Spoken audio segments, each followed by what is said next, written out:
तो आज हम इसी तीन इन्हीं जो तीन अध्ययन की तीन दिशाएं हैं, इन्हीं पर हम आज चर्चा करेंगे आप लोगों से।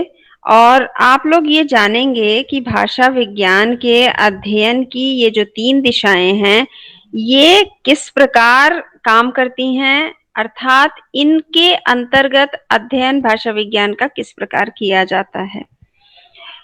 यहाँ मैं ये बता दूं कि ये बताने का उद्देश्य, या मान लीजिए इस पर प्रश्न आता है आपको, तो आप किस तरह से लिखेंगे ये तो इसमें जानेंगे ही आज के इस पाठ में। लेकिन ये बताने का उद्देश्य कि अध्ययन की ये तीन दिशाएं होती हैं, और फिर आप देखेंगे कि इनमें से कुछ एकाध के अंतर्गत कुछ और भी दिशाएं होती हैं। इसका उद्देश्य है, ये काम आता है जब कोई भी व्यक्ति भाषा पर या भाषा विज्ञान से संबंधित किसी भी विषय पर पीएचडी करता है, शोध करता है, तब उसे इनकी आवश्यकता पड़ती है अपने विषय को चुनने के लिए और उसको सीमाओं में बांधने के लिए, कि हम अगर भाषा विज्ञान पर अध्ययन करने जा रहे हैं तो हम किस पद्धति से उसका अध्ययन करने वाले हैं। ये आज का पाठ आपको ये बताएगा, स्पष्ट करेगा। तो वर्णनात्मक, ऐतिहासिक और तुलनात्मक भाषा विज्ञान को हम बारी बारी से पढ़ेंगे। अब पहला है आप अध्ययन की दिशाएं, वर्णनात्मक भाषा विज्ञान। अंग्रेजी में इसे डिस्क्रिप्टिव या स्ट्रक्चरल लिंग्विस्टिक्स कहते हैं। अब जब अंग्रेजी के इन दो शब्दों का प्रयोग हो रहा है, तो यहाँ ये चर्चा भी आवश्यक है कि डिस्क्रिप्टिव का मतलब तो वर्णनात्मक होता है, लेकिन स्ट्रक्चरल लिंग्विस्टिक्स और डिस्क्रिप्टिव लिंग्विस्टिक्स ये दोनों एक दूसरे से थोड़ा अलग हैं। स्ट्रक्चर का मतलब होता है संरचना, तो भाषा की संरचना कैसी है उसका अध्ययन किया जाता है स्ट्रक्चरल लिंग्विस्टिक्स के अंतर्गत। और वो अध्ययन जब किया जाता है तो उसके माध्यम से या उसके आधार पर, स्ट्रक्चर के आधार पर जो वर्णन किया जाता है वो होता है वर्णनात्मक भाषा विज्ञान। संरचना का अध्ययन, भाषा की संरचना, भाषा में शब्द कैसे हैं, पद कैसे हैं, वाक्य संरचना कैसी है, उसकी रूप किस प्रकार बदलते हैं, इन सब का अध्ययन इसके अंतर्गत किया जाता है। अब यहाँ पर जब हम अध्ययन करते हैं किसी भी विषय का, तो उसे कालों में विभाजित करना होता है, क्योंकि कभी भी शोध समग्र कालों का नहीं हो सकता है। अगर कोई व्यक्ति समग्र काल लेता है तो समझ लीजिए कि वो गहन अध्ययन नहीं कर पाएगा, वो छिछला, उसका अध्ययन छिछला होगा, ऊपर ऊपर से देखेगा। इसीलिए जब वर्णनात्मक अध्ययन किया जाता है भाषा विज्ञान का, तो शोध करने वाला व्यक्ति अपने शोध विषय को एक निश्चित काल में बांध देता है, काल की सीमा में बांध देता है, और उस निश्चित काल की सीमा में प्रयुक्त होने वाली ध्वनियों, उनकी प्रकृति, उनके रूपों का प्रयोग किस प्रकार है, उनकी रचना कैसी है और वाक्य गठन कैसा है, इस सब का वर्णन वो करता है। इसे ऐसे समझिए, कालों में कोई कैसे बांटेगा। जैसे देखिए, जब आप भाषा का इतिहास पढ़ते हैं तो आप पढ़ते हैं प्राचीन काल, मध्यकाल और आधुनिक काल। प्राचीन काल की भाषाएं भारतीय भाषाएं, मध्यकालीन भारतीय भाषाएं और आधुनिक कालीन। और जब हम भाषा विज्ञान की बात करते हैं तो यहाँ पर सिर्फ भारतीय भाषाओं की बात हम नहीं करते हैं। मैंने पिछली कक्षा में भी आपको ये बात बताई थी भाषा विज्ञान समग्र रूप से किसी भी भाषा का, ये जो मैं आज बात करने जा रही हूं कि ये अध्ययन की दिशाएं हैं, तो ये सिर्फ हिंदी या भारतीय भाषाओं के अध्ययन की दिशाएं नहीं है, ये विश्व की किसी भी भाषा के अध्ययन की दिशा हो सकती है। विश्व का कोई भी शोधार्थी जो भाषा पर शोध करने जा रहा है, वो इनमें से किसी भी प्रणाली पद्धति का प्रयोग कर सकता है। तो भाषा विज्ञान का अध्ययन अगर कोई करता है तो उसे सबसे पहले अपने शोध विषय को एक निश्चित काल में बांटना होगा, सीमांकित करना होगा, उसे सीमांकन करना होगा कि अब मैं, मान लीजिए कोई करता है मध्यकालीन भारोपीय भाषा का अध्ययन, तो मध्यकाल में जब आप अध्ययन कोई करेगा तो वहां पर देखेगा कि मध्यकाल में भारतीय भाषाएं, अब भारोपीय में भी पूरी भारोपीय भाषाओं का अध्ययन वो नहीं कर सकता। भारोपीय का मतलब होता है भारत और यूरोप को मिलाकर, भारतीय और यूरोपीय भाषाएं जो होती हैं वो एक परिवार में रखी गई हैं, भारोपीय भाषा परिवार। लेकिन शोध करने के लिए उसे और सीमांकित करना पड़ेगा, तो वो भारत की कोई भाषा लेगा। अब भारत की जो आधुनिक भारतीय भाषाएं हैं उनका जन्म संस्कृत से हुआ है। प्राचीन काल में संस्कृत, पाली, प्राकृत, अपभ्रंश से होते होते मध्यकाल तक आते आते उनका स्वरूप बदला। अब मान लीजिए अवधी, भोजपुरी जो हिंदी की बोलियां हैं, हिंदी के स्वरूप, हिंदी का एक खड़ी बोली का स्वरूप बन रहा था। ये मैं उदाहरण दे रही हूँ आप लोगों को। तो अगर मध्यकालीन भाषा का अध्ययन कर रहा है कोई, तो वो देखेगा कि संस्कृत में कौन कौन सी ध्वनियां थी। मान लीजिए ध्वनियों का अध्ययन कर रहा है, एक साथ वो सब कुछ रूपों का, शब्दों का, उनकी रचना का या वाक्य गठन का अध्ययन नहीं करेगा। यहां भी वो सीमांकन करेगा कि उसे सिर्फ ध्वनियों के विकास की बात करनी है अपने इस शोध में। तो अब अगर वो ध्वनियों की बात कर रहा है तो वो देखेगा कि भारतीय भाषाओं का विकास संस्कृत से हुआ, और संस्कृत की वर्णमाला में मान लीजिए वो बता देगा कि ये ध्वनियां थी जो स्वर और व्यंजन थे, 10 स्वर थे या 11 स्वर थे, और फिर व्यंजन इतने थे। अब वो प्राचीन काल के आधार पर देखेगा कि मध्यकाल में कौन कौन सी ध्वनियां हैं। तो मध्यकाल में उसको शायद कुछ नई ध्वनियां मिल जाएं, क्योंकि मध्यकाल में भारत में मुगल आ गए थे, शक, हूण, इन सब का आक्रमण हो चुका था, पुर्तगाली भी आ गए थे। तो संभवतः मध्यकाल की भारतीय भाषाओं की ध्वनियों में कुछ उर्दू फारसी की ध्वनियां आ गई हों, कुछ अंग्रेजी की ध्वनियां आ गई। नहीं, मध्यकाल में अंग्रेज नहीं आए थे, इसलिए अंग्रेजी की ध्वनियां तो नहीं आएंगी, लेकिन उर्दू फारसी आने की संभावना बनती है। तो उर्दू फारसी की कौन कौन सी ध्वनियां आ सकती हैं?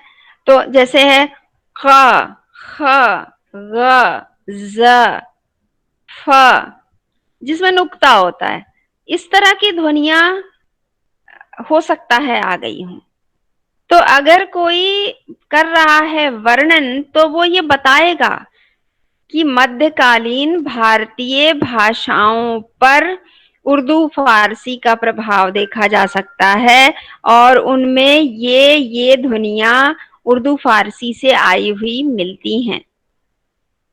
तो ये हो गया उसका वर्णन, जो वो मध्यकालीन ध्वनियों का अध्ययन कर रहा है। तो इस प्रकार वर्णनात्मक भाषा विज्ञान में किसी एक काल में प्रयुक्त होने वाली ध्वनियों, उनकी प्रकृति, उनके रूपों, उनकी रचना तथा उनके वाक्य गठन का वर्णन किया जाता है। भोलानाथ तिवारी इसे विश्लेषणात्मक भाषा विज्ञान कहना अधिक उपयुक्त समझते हैं। क्यों? क्योंकि आपने देखा, वर्णन किया जा रहा है एक विश्लेषण के आधार पर। उसने देखा कि मध्यकालीन भारतीय भाषाओं पर उर्दू फारसी का प्रभाव है, या उर्दू फारसी की कुछ ध्वनियां शामिल हुई हैं। क्यों शामिल हुई हैं? क्योंकि समाज में, राजनीति में उनका आगमन हुआ है, इसलिए भाषा पर भी उसका प्रभाव पड़ा है। तो इस विश्लेषण के आधार पर वो अपने अध्ययन का वर्णन कर रहा है। तो इसलिए भोलानाथ तिवारी से विश्लेषणात्मक भाषा विज्ञान कहना अधिक उपयुक्त समझते हैं। और भोलानाथ तिवारी आगे भी कहते हैं कि इस प्रकार के अध्ययन को प्रेरणा पाणिनि की अष्टाध्यायी से मिली। आप लोगों ने नाम सुना होगा, पाणिनि, प्रथम वैयाकरण जिन्होंने अष्टाध्यायी लिखी है। अष्टाध्यायी उनकी पुस्तक है, व्याकरण का ग्रंथ है, और अष्ट अध्यायी, 8 अध्याय हैं इसमें, इसलिए इसका नाम अष्टाध्यायी है। और ये संभवतः विश्व की सर्वप्रथम इतने वैज्ञानिक ढंग से लिखी गई व्याकरण की पुस्तक है। और यही वजह है कि पश्चिम के विद्वान भी अष्टाध्यायी को आधार बनाते हैं, उसे पढ़ते हैं जब भी उन्हें भाषा का अध्ययन करना होता है। तो भोलानाथ तिवारी भी यही बात कह रहे हैं, अथवा ये कहें कि ये मान रहे हैं। तो इस प्रकार वर्णनात्मक भाषा विज्ञान का अध्ययन किया जाता है। अब दूसरा है ऐतिहासिक भाषा विज्ञान। अब इसमें विकास दिखाया जाता है विभिन्न कालों के।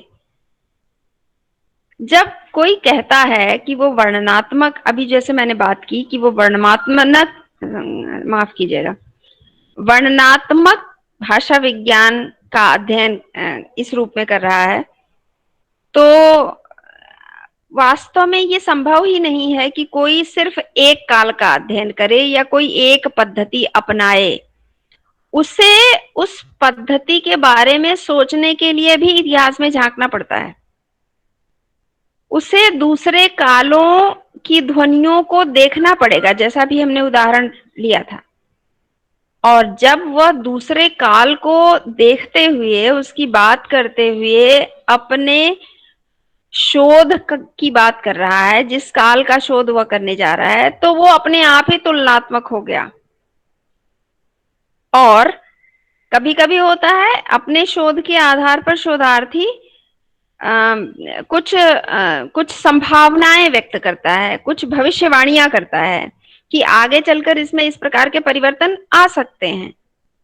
तो जब वो अपने पूर्व के काल की बात कर रहा है, अपने भविष्य के काल की बात कर रहा है, तो ये तो एक तरह से देखा जाए तो ये इतिहास की बात कर रहा है। इसलिए जब भी कभी अध्ययन की बात होती है और शोध की बात की जाती है, तो कभी कोई इस तरह की सीमा रेखा नहीं बना सकता कि ये सिर्फ और सिर्फ एक ही पद्धति का उपयोग इसमें किया गया है, क्योंकि उसे सहारा लेना पड़ता है बाकी की पद्धतियों का ही। और यही बात यहाँ पर कही जा रही है कि ऐतिहासिक भाषा विज्ञान एक प्रकार से किसी भाषा के विभिन्न कालों के वर्णनात्मक या विश्लेषणात्मक अध्ययन का योग है। और इसमें ध्वनि, रूप आदि की दृष्टि से किसी भाषा के पूरे जीवन, विकास या इतिहास पर विचार किया जाता है। जब ऐतिहासिक भाषा विज्ञान कोई पढ़ रहा है तो उसका पूरा जीवन देखेगा। जैसे मान लीजिए आज कोई हिंदी का अध्ययन ऐतिहासिक पद्धति से करता है, तो वह आरंभ करेगा संस्कृत से, और संस्कृत से आरंभ करके वैदिक संस्कृत, लौकिक संस्कृत से आरंभ करते हुए वो उसके आगे के विकास, पाली, प्राकृत, अपभ्रंश, और अपभ्रंश से फिर आधुनिक जो बोलियां हैं उन सब का अध्ययन करते हुए ये बताएगा कि हिंदी पर किन किन बोलियों का प्रभाव है और आज हिंदी पर किसका प्रभाव पड़ रहा है। जैसे जब मैंने अभी पीछे उदाहरण दिया मध्यकाल का, अगर कोई अध्ययन कर रहा है तो वो अंग्रेजी का प्रभाव नहीं बता सकता, लेकिन आज अगर कोई हिंदी का ऐतिहासिक अध्ययन कर रहा है तो उसे अंग्रेजी का प्रभाव भी बताना पड़ेगा, क्योंकि आज जिस तरह प्रत्येक व्यक्ति की भाषा इंग्लिश हो गई है। हिंदी बोलते हैं लेकिन 2-4 शब्द तो उसमें अंग्रेजी के डाल ही देते हैं। तो जिस तरह से भाषा इंग्लिश हो रही है, इतिहास जब लिखा जाएगा भाषा का, पुनः जब लिखा जाएगा, तो निश्चित रूप में उसमें इंग्लिश काल जोड़ा जाएगा। तो इस प्रकार जब कोई ऐतिहासिक भाषा विज्ञान का अध्ययन करेगा, तब वह पहले से लेकर के वर्तमान समय तक का अध्ययन उसमें करेगा। और तीसरा जो तीसरी जो दिशा है भाषा विज्ञान के अध्ययन की, वह है तुलनात्मक भाषा विज्ञान। स्पष्ट है कि जब दो या अधिक भाषाओं की ध्वनि, रूप, वाक्य या शब्द समूह आदि की दृष्टि से एक या विभिन्न कालों में तुलना की जाती है, तब उसे तुलनात्मक भाषा विज्ञान कहते हैं। जैसे पंजाबी या खड़ी बोली का तुलनात्मक अध्ययन। और जब हम भाषा विज्ञान पढ़ते हैं तो प्राचीन काल का जो भाषा विज्ञान था वो तुलनात्मक और ऐतिहासिक ही था, वर्णनात्मक बाद में आया। पश्चिम के विद्वानों ने एक नया उसमें जोड़ा। अभी यहाँ पर मैं एक बात बताना चाहती हूँ, जैसे तुलनात्मक, क्योंकि आपको उदाहरणों की आवश्यकता है, उसके माध्यम से ज्यादा आप अच्छी तरह से समझ पाएंगे। जैसे अगर कोई दो या अधिक भाषाओं की ध्वनि की तुलना करता है, और ध्वनि सबसे छोटी इकाई है भाषा की। जैसे जब हम बोलते हैं क, च, ट, त, प, ये ध्वनियां हैं। तो ध्वनि की, अगर ध्वनि का कोई अध्ययन कर रहा है तो वो कैसे अध्ययन करेगा, इसे उदाहरण के माध्यम से समझिए आप। जैसे मान लीजिए आप ले लें हिंदी और गुजराती की ध्वनियों का तुलनात्मक अध्ययन करना है,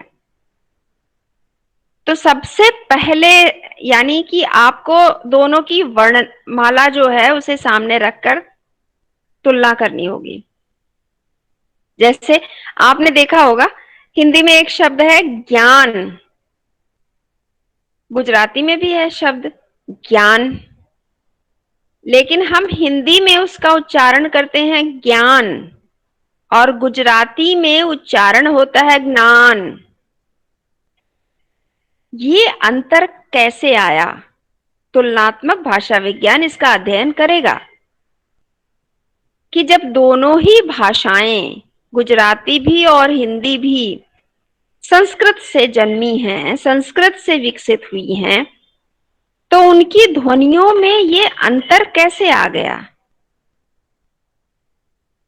तो अब आपको जानना पड़ेगा कि ये जो ज्ञ ध्वनि है, वर्ण है, वह एक संयुक्त वर्ण है।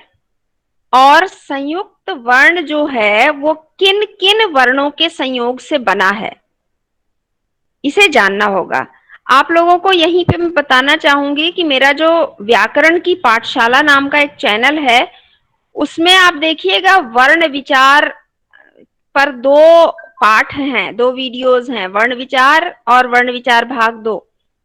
जरूर आप देखिएगा, तब आप इस बात को और अच्छी तरह से समझ पाएंगे कि किस प्रकार जो एक ध्वनि है, संयुक्त वर्ण है, वो किन किन वर्णों से मिलकर बना। अब जैसे हम यहाँ पर बात कर रहे हैं ज्ञ की, जो हिंदी में ज्ञ है लेकिन गुजराती में ज्ञ है। तो आप देखें जो ये ज्ञ वर्ण है, ये ज, न्य और आ को जोड़ने से बना है। च, छ, ज, तो ज ध्वनि है उसमें, न्य, च, छ, च वर्ग की अंतिम ध्वनि, च वर्ग का पंचम वर्ण जिसको कहते हैं, च, छ, ज, झ, न्य। तो ज, न्य और अ इसलिए क्योंकि लगभग सभी वर्णों को हम आ के साथ ही बोलते हैं, अ ध्वनि के साथ ही बोलते हैं। तो अब ये है जिन्या। अगर आप इनके जिन वर्णों के संयोग से ज्ञ ध्वनि बनी है, उन वर्णों, आप चाहते हैं कि उनमें से प्रत्येक वर्ण का उच्चारण सुनाई दे, तो आपको तो बोलना चाहिए जिन्या। और शायद आप लोग अगर ध्यान दिए हो कभी, बाबा रामदेव को अगर बोलते हुए सुना हो, तो बाबा रामदेव जिन्या ही बोलते हैं, वो ना तो ज्ञ बोलते हैं ना ज्ञ बोलते हैं। अगर कोई आम व्यक्ति सुने इसको तो कहेगा कि बाबा रामदेव इतने बड़े सन्यासी होकर और इतना बड़ा योग का ज्ञान है उनको, तो वो ज्ञा का उच्चारण गलत क्यों कर रहे हैं? सबका अपना उच्चारण है, पर भाषा विज्ञान का विद्यार्थी ये नहीं कहेगा कि वो गलत उच्चारण कर रहे हैं। हो सकता है कि वे जानबूझकर वो जितने वर्णों के संयोग से ज्ञा बना है उन सबको सुनाना चाह रहे हैं, सभी सुनाई दें, सारे वर्ण सुनाई दें, इसलिए वैसा बोल रहे हैं। पता नहीं क्यों ऐसा बोल रहे हैं। लेकिन यहाँ पर मैं एक बात ये भी कहना चाहूंगी, आप जो भाषा बोल रहे होते हैं उस भाषा में उस ध्वनि के बोलने का जो तरीका है वही अपनाना चाहिए। जैसे हिंदी अगर बोल रहे हैं तो ज्ञा बोलना है, गुजराती बोल रहे हैं तो ग्ना बोलना है। हाँ, तो मैं बात कर रही थी ग्ना, जो कि ज, ञ और अ से मिलकर बना है। जब ध्वनियों का परिवर्तन हुआ, विकास हुआ धीरे धीरे, तो कुछ जगहों पर, कुछ स्थानों पर ज का परिवर्तन ग के रूप में हुआ है।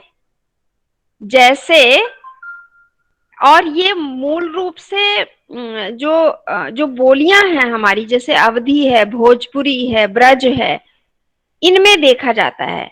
जैसे एक शब्द है संस्कृत का यज्ञ, और यज्ञ का रूप जो है अवधि में अगर आप देखें तो वहां कोई कहता है यज्ञ, क्योंकि प्राकृत में वो यज्ञ था, यज्ञ। अर्ध तत्सम जब आप पढ़ेंगे तो देखेंगे कि यज्ञ यज्ञ भी था बीच में, और वही यज्ञ आप अगर अवधि लोक साहित्य का अध्ययन करें तो आप देखेंगे कि वहां पर है वो जग। जैसे ना, बाबा हमरो जग निचकाने, तो जग निचकाने मतलब यज्ञ नजदीक आ गया है। तो यज्ञ का परिवर्तन जग के रूप में कैसे हो गया? इसलिए हुआ क्योंकि कहीं कहीं ज का परिवर्तन ग के रूप में हुआ है, तो वहां पर वो सिर्फ ग रह गया। लेकिन जब खड़ी बोली में उसे लिया गया तो उसके ज्ञ रूप को लिया गया। अब ज्ञ नासिक्य है, कैसे आया देखिए आप इसको। ञ पंचम वर्ण है, तो ज का परिवर्तन ग के रूप में हुआ, और न्य की नासिक्यता सिर्फ ली गई है, मतलब नाक से जो ध्वनि निकल रही है सिर्फ उतना लिया गया, पूरा न्य नहीं बोला गया, सिर्फ नासिक्यता ली गई, और जो ध्वनि बनी वो हो गई ज्ञ। ये तो हिंदी का विकास है। हिंदी में ज्ञ का विकास जो ज, ञ और अ से है, उसकी ध्वनि का विकास इस रूप में हुआ। तो गुजराती में क्या किया उन लोगों ने? गुजराती में ज का ग तो हुआ, लेकिन जो ञ है उसका न और ञ, वो जो नासिक्यता है वो दोनों उन लोगों ने रहने दिया। गुजराती भाषी लोगों ने उसे रहने दिया, तो वो हो गया ग्ना। अब वो हमारा हिंदी में ज्ञान है तो गुजराती में ज्ञान है, हिंदी में यज्ञ है तो गुजराती में यज्ञ है। तो अब आप देखिए कि अगर आप इस तरह का कोई भी व्यक्ति अगर इस तरह का शोध करता है, अध्ययन करता है, तो उसको इसी प्रकार जिन दो भाषाओं की ध्वनियों का वह तुलनात्मक अध्ययन कर रहा है, उन दोनों भाषाओं की ध्वनियों का इसी प्रकार से अध्ययन करना होगा, और उसे ऐतिहासिक उसका जो विकास है वो विकास क्रम भी बताना होगा। और ये तो मैंने सिर्फ एक उदाहरण दिया आपको, ध्वनि का। रूप भी बदले हैं, तो रूप कैसे बदले हैं? अच्छा, ध्वनियों के और भी उदाहरण आपको मिल सकते हैं यहाँ, जब जब हम हिंदी और गुजराती की बात कर रहे हैं। और मैं गुजराती की बात इसलिए भी कर रही हूँ क्योंकि अगर मैं पंजाबी या हरियाणवी का कोई शब्द या ध्वनि लेती हूँ तो हर किसी को समझ में नहीं आएगा, क्योंकि आप सभी गुजरात में रह रहे हैं, तो कम से कम इतना तो आपको गुजराती भाषा का ज्ञान है कि आप हिंदी और गुजराती की तुलना करने पर उसे समझ सकें। इसीलिए मैं गुजराती की ध्वनि का उदाहरण दे रही हूं। और गुजराती में ऐसे बहुत सारे परिवर्तन आपको मिलेंगे, जबकि दोनों का विकास संस्कृत से हुआ है। लेकिन हिंदी में जो री की मात्रा है, ऋषि वाला री, हम उसको री बोलते हैं, लेकिन गुजरात में उसको रू बोलते हैं। कैसे हुआ ये परिवर्तन, अध्ययन का विषय हो सकता है। हम कृपा बोलते हैं, गुजराती कृपा बोलते हैं। हम कृष्ण बोलते हैं, गुजराती कृष्ण बोलते हैं। तो ये परिवर्तन कैसे हुआ, इसका अध्ययन भी किया जा सकता है, उसी प्रकार जिस प्रकार मैंने अभी ज्ञा को विस्तार से बताया। और इसी प्रकार दो अलग अलग भाषाओं के रूप का, वाक्य का, शब्द समूह का भी अध्ययन किया जा सकता है तुलनात्मक दृष्टि से।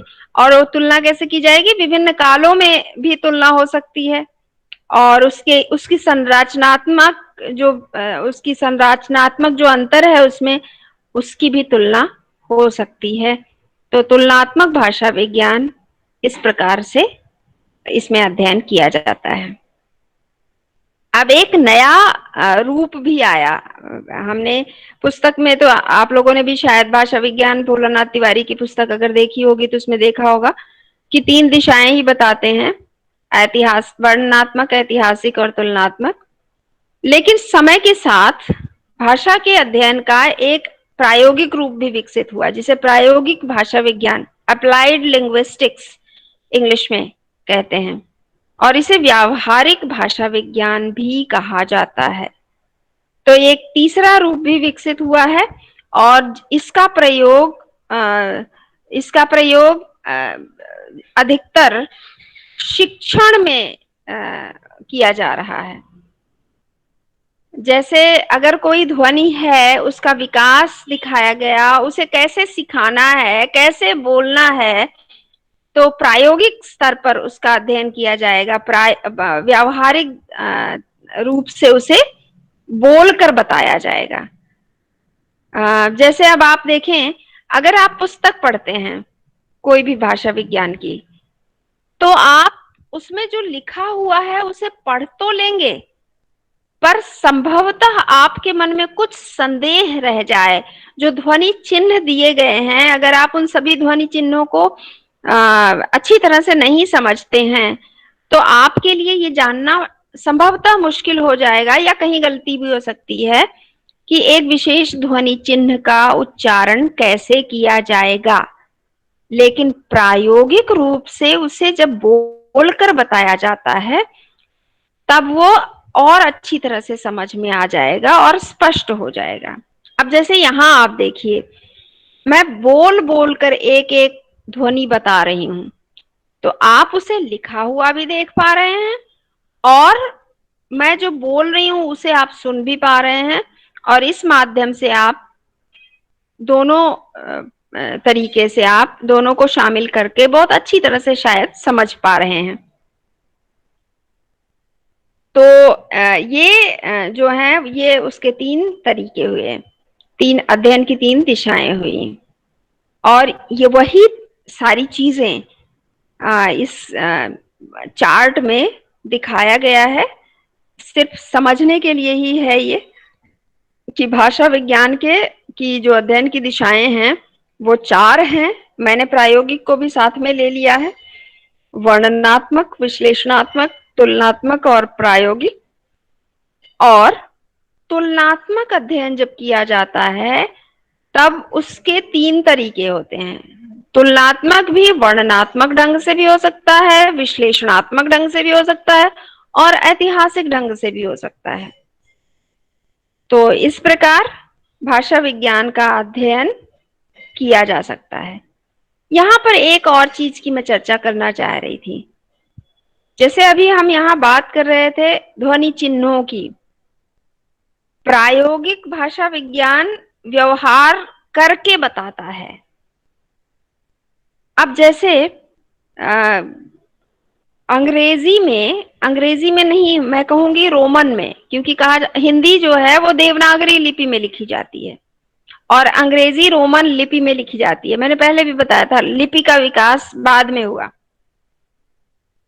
अब कहीं कहीं यदि कोई अंग्रेजी में, मान लीजिए कि कोई अपना एक शोध पत्र लिख रहा है, रोमन में लिख रहा है, वो भाषा अंग्रेजी है उसकी, और वह कोई कुछ एक शब्द या कोई एक श्लोक संस्कृत का लेता है या हिंदी का शब्द लेता है, तो उन कुछ मात्राओं के लिए जिनके लिए ध्वनि चिन्ह रोमन में नहीं है, उनके लिए वह डायक्रिटिकल मार्क्स, जो एक चिन्ह होते हैं, उनका उपयोग करता है।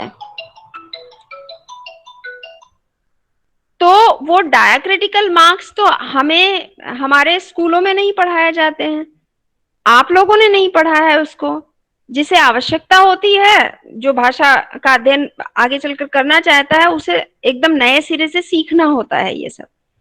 अब जैसे है ना श, अब हमारे पास हिंदी में 3 प्रकार के श हैं, श, श, स। अब अंग्रेजी में तो एक एस ही है, तो एस एच लिखेंगे तो श हो जाएगा। लेकिन फिर दूसरा वाला जो श है, षटकोण वाला श, उसके लिए क्या लेकर आएंगे नया वो? तो यहां ऐसी ध्वनियों के लिए रोमन में कुछ ध्वनि चिन्ह बनाए गए हैं, डायक्रिटिकल मार्क्स जिन्हें कहते हैं। मान लीजिए कि वो स के ऊपर या नीचे, कहीं नीचे एक बिंदी लगा देगा, ये निश्चित चिन्ह है, इसलिए ऐसा नहीं कि कोई भी कहीं भी लगा सकता है। एस के नीचे एक बिंदी लगा के उसके बाद एच लिखा जाएगा, तो वो श हो जाएगा, षटकोण वाला श। और इसी प्रकार बहुत सारे चिन्ह हैं जो डायक्रिटिकल मार्क्स जिनकी मैं बात कर रही हूं। तो जिसने ये नहीं पढ़ा है वो अगर देखता है कि एस के नीचे कोई बिंदी लगी हुई है, या के, या ए, मान लीजिए ए है, किसी को लिखना है मान लीजिए राम। अब मैं ये आप लोगों को डायक्रिटिकल मार्क्स के प्रयोग बता रही हूँ, प्रायोगिक भाषा विज्ञान की जो बात है। लिखना है राम, तो आर ए एम, सामान्य रूप से लोग यही लिखते हैं। लेकिन भाषा विज्ञान का व्यक्ति सिर्फ इतना नहीं लिखेगा, क्योंकि ए आर ए एम को तो भाषा विज्ञान के लोग पढ़ेंगे रम, पढ़ सकते हैं। इसलिए भाषा विज्ञान का व्यक्ति लिखेगा आर ए, और ए के ऊपर एक छोटी सी लाइन खींच देगा, वो सीधी लाइन, एक सीधी रेखा, और लिखेगा एम। उस सीधी रेखा का मतलब है कि ये जो अस्वर है ये दीर्घ है। अगर वो सीधी रेखा नहीं है तो अस्वर ह्रस्व है, अगर सीधी रेखा है तो दीर्घ है। तो जब ए के ऊपर वो सीधी रेखा लगा दी जाएगी तो हो जाएगा राम। भाषा विज्ञान के विद्यार्थियों को इन चीजों का ज्ञान होना चाहिए, तभी वह सही तरीके से भाषा का अध्ययन कर पाएंगे। तो इस प्रकार तुलनात्मक भाषा विज्ञान, और उसमें भी ये 3 तरह से उसका अध्ययन किया जा सकता है।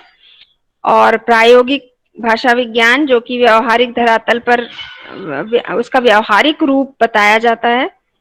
और ये हैं भाषा विज्ञान के अध्ययन की दिशाएं। और यहाँ पर मेरी आज की बात पूरी होती है। बहुत बहुत धन्यवाद आप लोगों का। अब आप लोग बताइए, अगर आप लोगों को कुछ प्रश्न है, जितना आज हमने जो बातें की उनमें से, तो आप पूछ सकते हैं।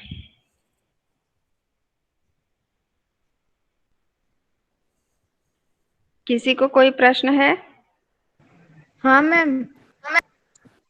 पूछो पूछो। मैम, प्रायोगिक भाषा विज्ञान और व्यवहारिक भाषा विज्ञान दोनों एक ही होता है? हाँ जी, वही एक ही होता है।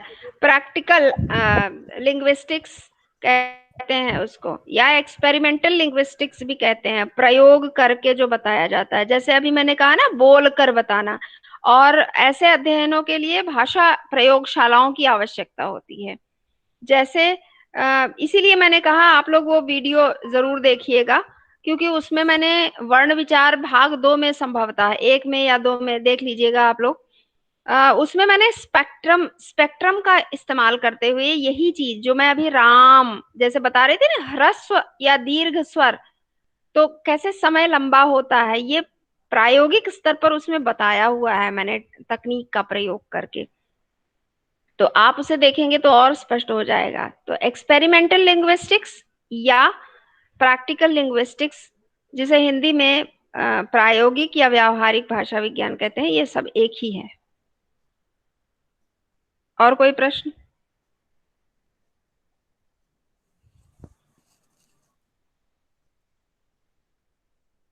किसी को? Hello ma'am. हाँ जी, बोलिए। मैम ये तुलनात्मक भाषा विज्ञान, उसका आपने जो उदाहरण समझा था ना, राम वाला। राम वाला उदाहरण तुलनात्मक में नहीं, प्रायोगिक में समझाया। तुलनात्मक में मैंने हिंदी और गुजराती की ध्वनि बताई। हाँ मैम वही। वो हम्म। कुछ पता नहीं चला, मतलब कैसे क्या लिखते हैं वो आपने बताया वो। आपको क्या नहीं पता चला? आपको राम वाला नहीं पता चला कि आपको गुजराती का जो मैंने ज्ञा की ध्वनि का विश्लेषण किया वो नहीं पता चला? नहीं मैम, ग वाला तो पता चल गया, प्रायोगिक में जो राम वाला पढ़ा है ना वो पता नहीं चला। हाँ, वो मैंने पहले ही इसीलिए कह दिया ना कि स्कूलों में नहीं पढ़ाया जाता, जबकि पढ़ाया जाना चाहिए। डायाक्रिटिकल मार्क्स होते हैं। अब आपको मैं तरीके बताती हूँ। मैंने पिछली क्लास में आप लोगों को बताया था कि जो भाषा विज्ञान है वो वाक भाषा का अध्ययन करता है। वाक का मतलब होता है जो हमारे मुंह से जो उच्चरित होती हैं ध्वनियां, है ना। तो वाक भाषा का अध्ययन करता है भाषा विज्ञान। अब ये जो वाक भाषा है, जो हम बोल रहे हैं वे ध्वनियां हैं। जैसे हम हमारे हिंदी की वर्णमाला में जो ध्वनियां हैं, जैसे क, ख, ग, च, प, ट, त, ये सारी ध्वनियां हैं। तो जो हमारे मुंह से उच्चरित हो रही हैं वो ध्वनियां हैं। बाद में आगे चलकर जब लेखन आरंभ हुआ तो उन ध्वनियों को लिखने के लिए चिन्ह बनाए गए ना। जैसे क, तो क की ध्वनि आपको सुनाई देती है तो आप समझ जाते हैं ये क बोल रहे हैं।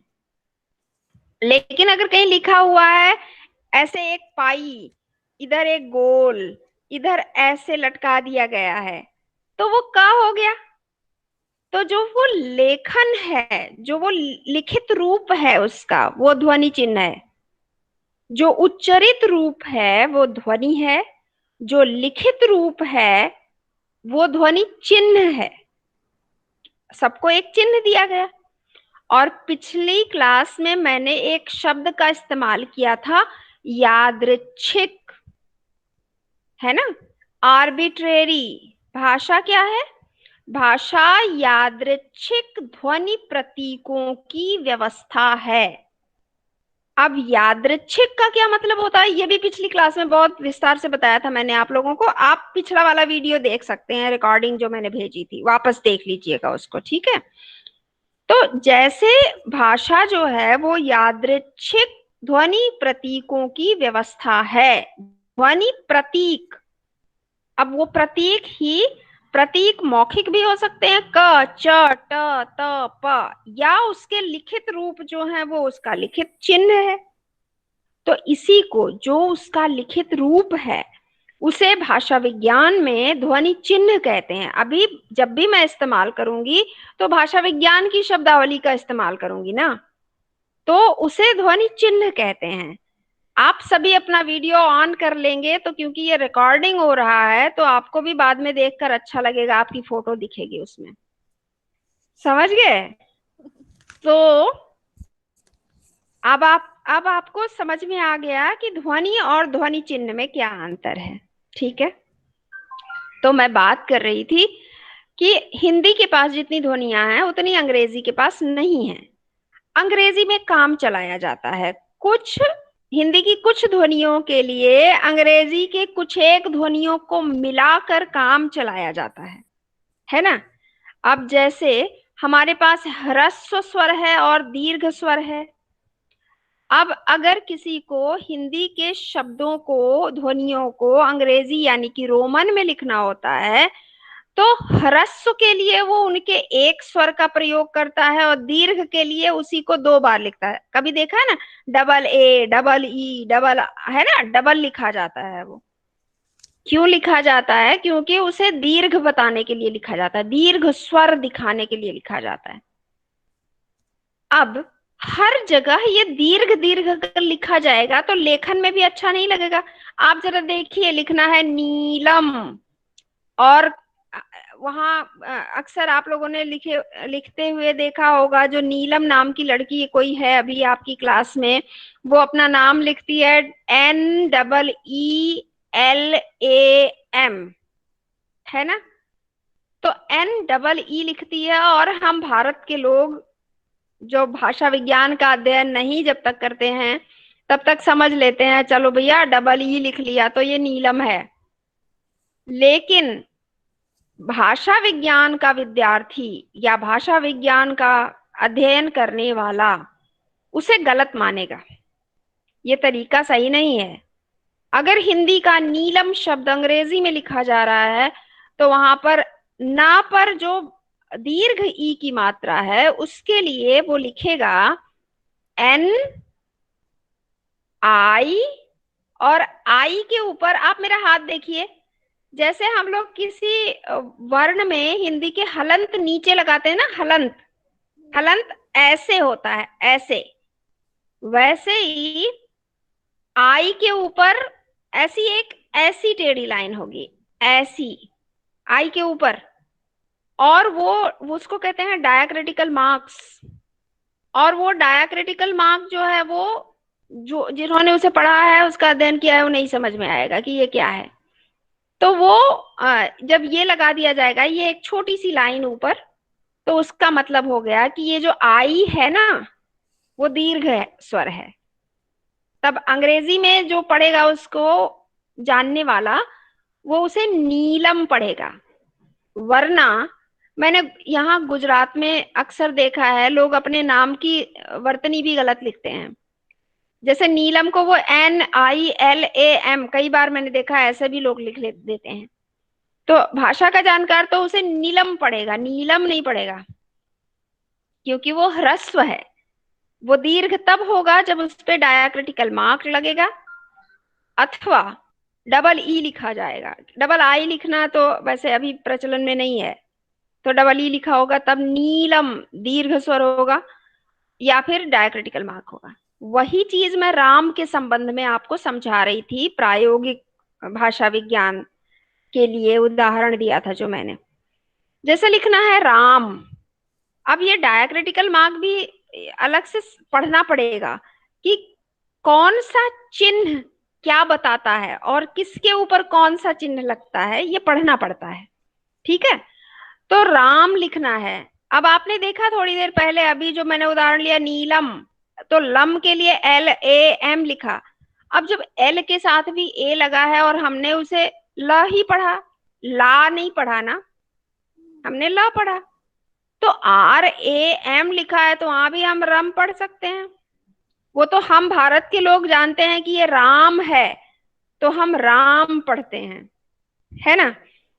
लेकिन अगर भाषा विज्ञान का व्यक्ति पढ़ेगा उसको तो वो रम ही पढ़ेगा, तब तक रम पढ़ेगा जब तक ए के ऊपर एक ऐसी सीधी लाइन, जैसे हम शिरोरेखा खींचते हैं ना, वैसे ए के ऊपर एक शिरोरेखा छोटी सी सीधी लाइन, जब वो ए के ऊपर लिख दिया जाएगा तब उसे पढ़ा जाएगा राम। क्योंकि जो डायक्रिटिकल मार्क है ए के ऊपर, ये छोटा सा चिन्ह है, ये बता रहा है कि यहाँ पर ए दीर्घ है, अर्थात अस्वर का उच्चारण दीर्घ करना है हमको, राम।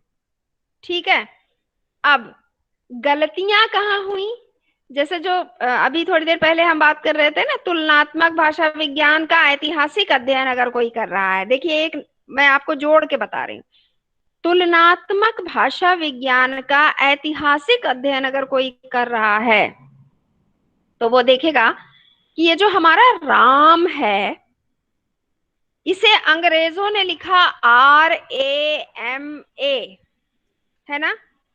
और आज के हमारे जो बच्चे हैं, जो स्कूलों में पढ़ रहे हैं बच्चे, या जो थोड़े स्कूलों से पढ़ के निकल के कॉलेज में भी आ गए हैं, थोड़े बड़े हो गए हैं, मेरा कहने का मतलब है, वो पढ़ते हैं रामा, कृष्णा। और अब आप आज के जो नए पढ़े लिखे बच्चे हैं जिन्होंने भाषा का सही अध्ययन नहीं किया है, वो क्या बोलेंगे, आज कृष्णा का जन्मदिन है ना, कृष्ण जन्माष्टमी है अगर, तो कहेंगे आज कृष्णा का जन्मदिन है। तो कृष्ण का नाम कृष्णा नहीं है, नाम तो कृष्ण है, नाम तो राम है। माँ के बाद ए इसलिए लगाया गया है क्योंकि अभी थोड़ी देर पहले मैंने कहा हर व्यंजन के साथ अ स्वर जुड़ा हुआ होता है। तो अ स्वर जुड़ा हुआ है इसलिए ए लिखा गया है, वहां राम पढ़ना है, रामा नहीं पढ़ना है। ठीक है, क्योंकि वहां डायक्रिटिकल मार्क, वो छोटी शिरोरेखा तो है नहीं उसके ऊपर। तो रामा कैसे पढ़ सकते हैं, कृष्णा कैसे पढ़ सकते हैं, बुद्धा कैसे पढ़ सकते हैं? वह तो बुद्ध है, कृष्ण है, राम है। ठीक है, तो ये मैं बात कर रही थी प्रायोगिक धरातल पर। अभी जैसे मैंने आपको एक एक चीज बोलकर और ऐसे निशान ऐसे, अब क्योंकि यहाँ ब्लैक बोर्ड तो है नहीं कि मैं लिख के दिखा दूं, तो मैंने इशारे से आप लोगों को संकेत से बता दिया कि ये ऐसे लिखा जाता है और ऐसे बोला जाता है। तो प्रायोगिक अध्ययन इसी रूप में किया जाता है और यहाँ इसी के लिए भाषा प्रयोगशाला की आवश्यकता होती है। यहाँ तो आप लोग, मैं कह रही हूँ भाषा विज्ञान के विद्यार्थियों को, आप लोगों को खुश होना चाहिए, ऑनलाइन शिक्षा आपको मिल रही है, जहां तक मेरी कक्षा का सवाल है। क्यों? क्योंकि मैं हेडफोन वगैरह का इस्तेमाल करके बहुत स्पष्ट उच्चारण आपके कानों में जा रहा होगा। अपनी बड़ी बड़ी जो क्लासरूम होती है वहां कभी पीछे तक आवाज नहीं पहुंचती है, कभी भन्नाहट होती है ना, कमरे में एको होता है, तो वहां पे कभी कभी उच्चारण उतना शुद्ध नहीं समझ में आता है। लेकिन भाषा की जो प्रयोगशालाएं होती हैं, उन प्रयोगशालाओं में हर विद्यार्थी के पास ये हेडफोन होता है। तो जो शिक्षक पढ़ा रहा है उसका उच्चारण विद्यार्थी को बहुत शुद्ध सुनाई दे रहा होता है। और वही काम यहाँ पर इस ऑनलाइन शिक्षण में भी ये लाभ आपको मिल रहा है। तो इस प्रकार प्रायोगिक भाषा विज्ञान का अध्ययन किया जा सकता है, किया जाता है।